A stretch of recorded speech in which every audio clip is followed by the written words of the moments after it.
नमस्कार दोस्तों, कैसे हैं आप सब। आशा करती हूँ आप सभी अच्छे होंगे। हम भी यहाँ सब अच्छे हैं। तो जैसे कि आप मेरी वीडियो में देख रहे हैं, मेरी मंदिर की थाली तैयार है, जिसमें मैंने कुमकुम, पिठा और अक्षत, धूप, बताशे, जौ, तिल, जितनी भी चीज़ें होती हैं मंदिर में यूज़ करने वाली, वो सभी मैंने ले ली हैं। और अब मैं जा रही हूँ मंदिर की ओर, क्योंकि 11 बजे हमें मंदिर पहुंचना था और मैं थोड़ा सा लेट थी, क्योंकि मुझे मेरी बड़ी वाली बेटी के पीटीएम में जाना था। उसके स्कूल में पीटीएम था, तो मुझे वहां से थोड़ी देर हो गई। लेकिन मैं फिर भी ठीक टाइम पर ही हूँ, ज़्यादा देरी अभी हुई नहीं है। तो इसलिए देखिए, मैं जा रही हूँ अपने बच्चों को लेके मंदिर की तरफ। और सुबह बहुत तेज़ बारिश हो गई थी, हर जगह पानी ही पानी था। अब तो खैर मौसम साफ़ हो गया था मेरे जाने के टाइम पर, बट रोड पे बहुत पानी पानी था, तो धीरे धीरे जाना पड़ रहा था ताकि कहीं पैर फिसल न जाए। तो आज है आठू की शुरुआत। जैसे कि मैंने आपसे अपने पहले वाले ब्लॉग में भी कहा था कि पंचमी के दिन बिरुड़ पंचमी के नाम से उसको मनाया जाता है, और उसी दिन से सातू आठू जो पर्व होता है उसकी शुरुआत हो जाती है। तो सातू आठू जो लोक पर्व है वो हमारे उत्तराखंड का एक बेहद ही लोकप्रिय पर्व है। सप्तमी कल थी और आज है अष्टमी, जिसे आठू के नाम से भी हमारे उत्तराखंड में जाना जाता है। जैसे कि मैंने आपसे कल भी कहा था कि पौराणिक कथाओं के अनुसार देवी गौरा शिवजी से किसी बात पर रुष्ट होकर सप्तमी के दिन अपने मायके आ जाती है, और अष्टमी के दिन भगवान शिवजी पूरी बारात के संग उन्हें मनाने और उन्हें वापस अपने घर लेकर जाने के लिए उनके मायके में आते हैं। तो देखिए, मैं भी मंदिर पहुंच चुकी हूँ। मंदिर में अभी उस टाइम थोड़ी कम ही औरतें थी, मुझे लगा शायद मुझे देर हो गई है, बट नहीं, अभी कम ही औरतें आई थी। तो सब तैयारी करने में लग गई। तो कल सातू के दिन हमने गौरा माता की एक छवि तैयार की थी। जैसा कि आप मेरी वीडियो में देख रहे हैं, हमने गन्ने, हल्दी के पौधे, मक्के के पौधे आदि जो अन्य हमारे खेतों में होने वाले पौधे होते हैं या पेड़ होते हैं, उनकी सहायता से हम एक प्यारी सी जो छवि होती है वो तैयार करते हैं। तो कल सप्तमी वाले दिन हमने गौरा माता की ऐसी छवि बनाई थी, जिसे हमने लहंगा चुनरी बनाया, उनका साज श्रृंगार किया। और आज के ही दिन हमने वैसा ही कुछ इस्तेमाल करके हमने महेश्वर की भी एक ऐसी छवि तैयार की। तो जैसा कि आप मेरी वीडियो में देख रहे हैं, गौरा माता और महेश्वर की मूर्ति जो है, या छवि जिसे आप कह सकते हैं, वो तैयार है, और अब हम इसकी पूजा कर रहे हैं, जैसा कि आप मेरी वीडियो में देख रहे हैं। तो कुमाऊं क्षेत्र के इसी सातू आठू को है, कुमाऊं क्षेत्र में सातू आठू पर्व को सातू आठू पर्व के नाम से जाते हैं, और इसी पर्व को नेपाल में गौरा महेश्वर के नाम से जानते हैं, और कई जगह इसे गमरा पर्व भी कहा जाता है। मैं भी अपने बिरुड़ों को धोकर मंदिर ले गई थी सातू वाले दिन, यानी कल, और आज के दिन इनकी गौरी शंकर को चढ़ाकर प्रसाद के रूप में हम इसको ग्रहण करते हैं। तो जैसे कि मैंने कहा कि खेत में जो चीज़ें होती हैं उनके द्वारा इनको बनाया जाता है, और फिर उन्हीं का साज श्रृंगार करके हम इनकी मूर्ति तैयार करते हैं, और उनके बाद इनकी पूजा की जाती है।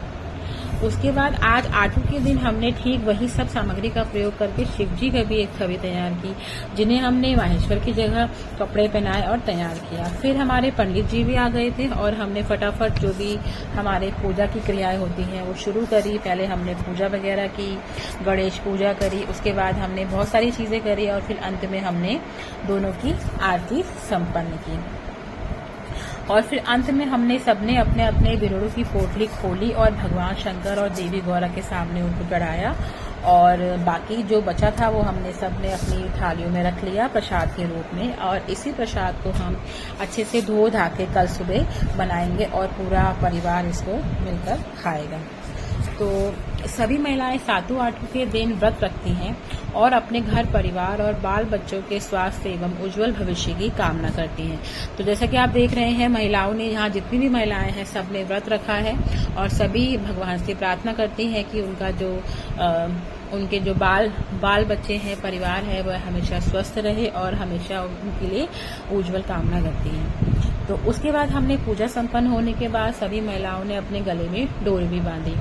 तो ये आप देख सकते हैं, ये इसमें जो मेरी वीडियो आ रही है अभी, इसमें हम महेश्वर को मंदिर के चक्कर, मतलब महेश्वर और गौरी को मंदिर के चक्कर लगवाते हैं, जिससे कि उनकी विदाई का जो रूप है वो स्पष्ट होता है कि जैसे जो गौरा माता है जब अपने घर से विदा हो रही होती हैं, तो हम उनको महेश्वर के साथ इसी तरह से विदा करते हैं।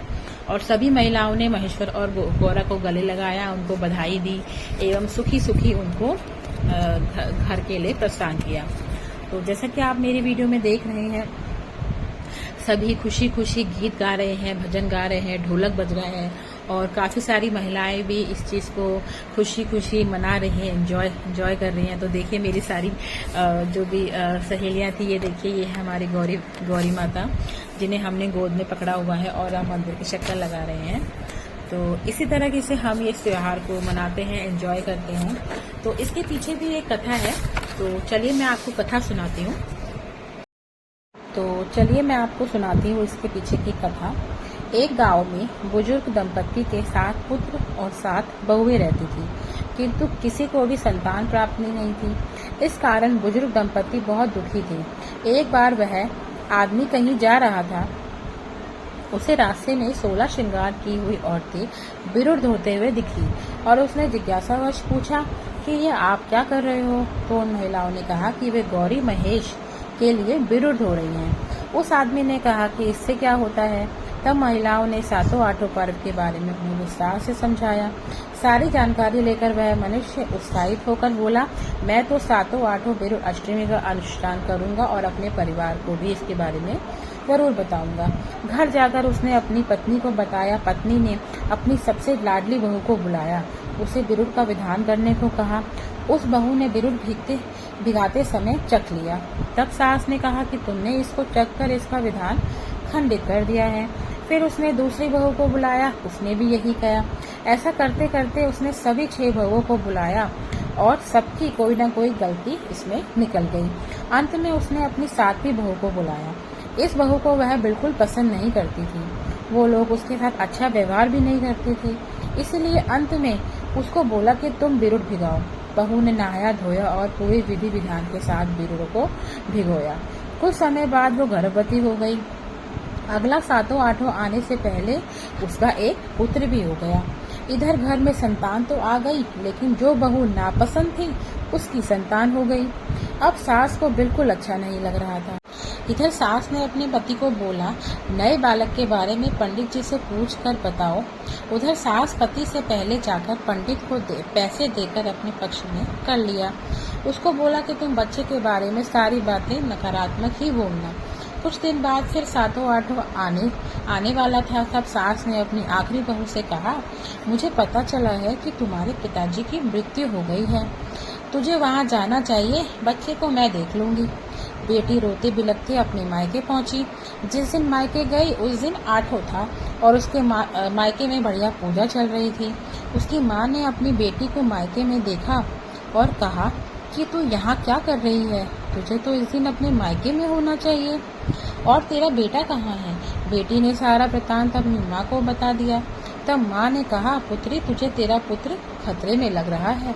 उधर पंडित ससुर को बालक के बारे में गलत सलत बताता और यह बालक अपशुभनी है कहता। जब पति निराश घर लौटा तो सास इसी मौके का फायदा उठाकर पति को भड़का देती है और बच्चे को मारने की बात कहती है। दोनों मिलकर बच्चे को पास के एक नौले में लेके जाते हैं और वहां पे डुबाकर आ जाते हैं। उधर बहू रास्ते भर सरसों फेंकती आती और वह हरी भी हो रही थी। जब वो नौले के पास पहुंची तो उसने अपना बच्चा नौले में देखा। उसने अपने बच्चे को अपने सीने से लगाया और उसको अपने साथ अपने ससुराल ले आई। तब उसकी सास कहती है, मैंने तो इसे मारने के लिए छोड़ दिया था, तुझे यह जिंदा कैसे मिला? तब बहू ने कहा कि मुझे मेरे अच्छे कर्मों का फल मिला है, मैंने लोगों की भलाई की इसलिए मुझे अच्छा फल मिला। तब सास को अपनी गलती का एहसास हुआ, वो अपने किए पर माफ़ी मांगने लगी। इस कथा की समाप्ति के बाद बिरुदों को पकाकर उनका प्रसाद बनाया जाता है और गौरी महेश्वर को चढ़ाने के बाद ही सभी परिवार वाले इसको ग्रहण करते हैं। तो ये थी इसके पीछे की कथा। तो ये था हमारा पर्व बिरोड़ पंचमी सातु आठू। तो कैसी लगी आपको मेरी वीडियो, मेरा ब्लॉग, तो मुझे कमेंट में ज़रूर बताइए। तो जैसे कि मैंने कहा आज है आठू, तो सबसे पहले तो आपको बिरोड़ पंचमी की, सातु आठू की और नंदा अष्टमी की और राधा अष्टमी की ढेर सारी शुभकामनाएं। आप सभी परिवार के साथ ऐसे त्योहारों को मनाएं, सेलिब्रेट करें और अपनी संस्कृति को, अपनी जो पुरानी रीति रिवाज होते हैं उनको समझें, उनको फॉलो करें। बहुत अच्छा लगता है ऐसे त्योहारों को मनाना, सेलिब्रेट करना, सबके साथ मिलकर बहुत ही अच्छा फील होता है। तो कैसी लगी आपको मेरी आज का ब्लॉग, मुझे कमेंट में ज़रूर बताएं। और ऐसे ही मेरे आने वाले ब्लॉग्स को देखने के लिए प्लीज़ प्लीज़ प्लीज़ मेरे चैनल को लाइक, शेयर, सब्सक्राइब ज़रूर करें। तो मिलते हैं नेक्स्ट ब्लॉग में। आशा करती हूँ आप सभी मेरे ब्लॉग्स को देख रहे हैं, मुझे फॉलो कर रहे हैं। तो थैंक यू सो मच और मिलते हैं अगले ब्लॉग में। तो तब तक के लिए राधे राधे, बाय बाय।